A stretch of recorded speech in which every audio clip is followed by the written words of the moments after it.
حضرت معاذ بن جبل رضی اللہ تعالیٰ عنہ سے روایت ہے،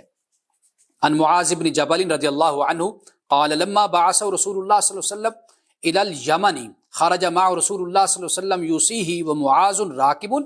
ورسول اللہ صلی اللہ علیہ وسلم یمشی تحت راحلتہ فلما فرغ قال۔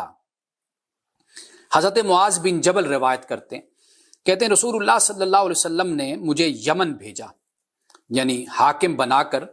آپ نے مجھے یمن بھیجا، تو رسول اللہ صلی اللہ علیہ وسلم الوداع کہنے کے لیے مجھے، یعنی سی آف کرنے کے لیے مجھے آپ کچھ دور تک میرے ساتھ آپ تشریف لے آئے۔ خارجہ یعنی حضرت معاذ کہتے ہیں کہ رسول اللہ میرے ساتھ نکلے اور آپ علیہ السلام، یعنی میں سواری پر سوار تھا۔ اندازہ کیجئے حضور علیہ السلام کی اس عاجزی کا، انکساری کا، کہ آپ اللہ کے نبی ہیں، اور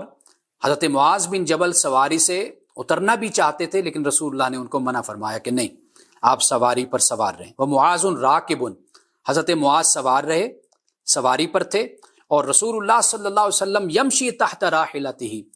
اور رسول اللہ سواری کے ساتھ چل رہے تھے۔ اور فلما فارغا، تو جب رسول اللہ صلی اللہ علیہ وسلم نصیحت کر چکے، نصیحت سے فارغ ہوئے، یعنی آپ راستے میں حضرت معاذ کو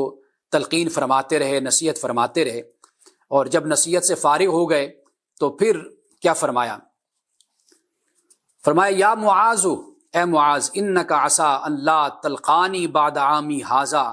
ولعلک ان تمر بمسجدی ھذا وقبری۔ رسول اللہ صلی اللہ علیہ وسلم نے فرمایا، آپ نے فرمایا اے معاذ، میری عمر کے اس سال کے بعد، یعنی جو یہ ممکن ہے کہ رسول اللہ صلی اللہ علیہ وسلم اس وقت 62 سال کے ہوں، 62 ایئرس کے ہوں، تو اس وقت آپ نے فرمایا کہ میری عمر کے اس سال کے بعد شاید تم مجھ سے پھر ملاقات نہیں کر سکو گے، اور ممکن ہے کہ تم جب یمن سے لوٹو واپس تو مجھ سے ملاقات کرنے کے بجائے میری اس مسجد، یعنی رسول اللہ نے مسجد نبوی کی طرف اشارہ کر کے فرمایا، میری اس مسجد اور میری قبر سے گزرو، یعنی جب تم واپس آؤ تو ملاقات کے لیے میں تمہیں نہیں ملوں گا، ملاقات کے لیے پھر مسجد اور میری قبر ہوگی جس سے تمہاری ملاقات ہوگی۔ حضرت معاذ کیا فرماتے ہیں؟ آپ فرماتے فبکا معاذ جشعا لفراق رسول اللہ صلی اللہ علیہ وسلم، تو رسول اللہ صلی اللہ علیہ وسلم کی جدائی کے غم میں حضرت معاذ رونے لگے، جبکہ رسول اللہ ابھی تو سامنے موجود ہیں، لیکن محبت دیکھیے آپ علیہ السلام سے، کہ حضور نے جب یہ بیان کیا کہ اے معاذ، میری اس عمر کے بعد شاید اب تم مجھے کبھی نہ مل سکو، اور اگر تم جب واپس آؤ گے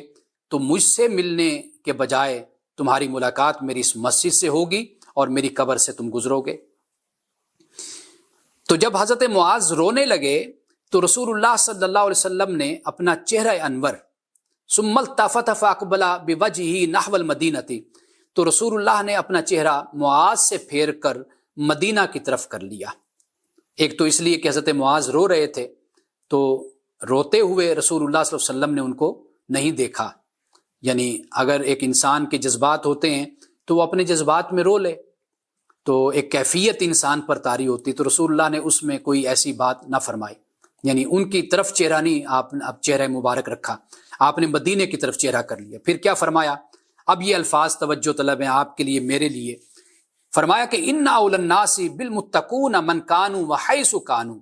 آپ نے فرمایا کہ میرے زیادہ قریب وہ لوگ ہیں جو پرہیزگار ہیں، جو متقی ہیں، خواہ وہ کوئی بھی ہو اور کہیں بھی ہو، یعنی اس سے اس کا کوئی تعلق نہیں ہے کہ وہ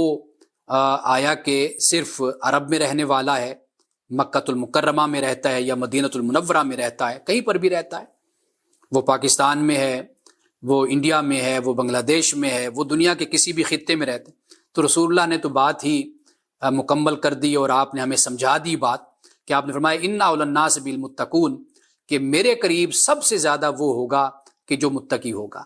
بس یہ معیار ہے۔ اب دیکھیے کہ رسول اللہ کی حدیث کس طرح قرآن کو واضح کرتی ہے، قرآن کو بیان کرتی ہے، کہ جیسے قرآن پاک میں ہے کہ ان اکرمکم عند اللہ اتقاکم، کہ بے شک تم میں سے اللہ کے نزدیک زیادہ عزت والا وہ ہے جو تم میں سے زیادہ پرہیزگار ہے۔ جب اللہ کے نزدیک عزت والا اور اللہ کے قریب وہ ہے کہ جو زیادہ متقی ہے، تو پھر رسول اللہ صلی اللہ علیہ وسلم کے قریب بھی تو پھر وہی ہوگا نا کہ جو متقی اور پرہیزگار ہوگا۔ تو اس لیے حضور علیہ السلام نے یہ فرمایا کہ من کانوا وحیث کانوا، خواہ وہ کوئی بھی ہو اور کہیں بھی ہو۔ اس سے یہ بات واضح ہو گئی، نہ رنگ کا معاملہ ہے، نہ نسل کا معاملہ ہے، اور نہ ہی کوئی خاندان کا معاملہ ہے، نہ کوئی قبیلے کا معاملہ ہے۔ صرف اتنی سی بات ہے کہ ایمان ہے تو اس کی ایمان کے ساتھ تقوی پیدا کر لیا جائے تو اللہ بھی عزت دیتا ہے، اور اللہ کا رسول صلی اللہ علیہ وسلم بھی اپنے قرب سے اور اپنے تعلق سے انسان کو، مسلمان کو نوازتا ہے۔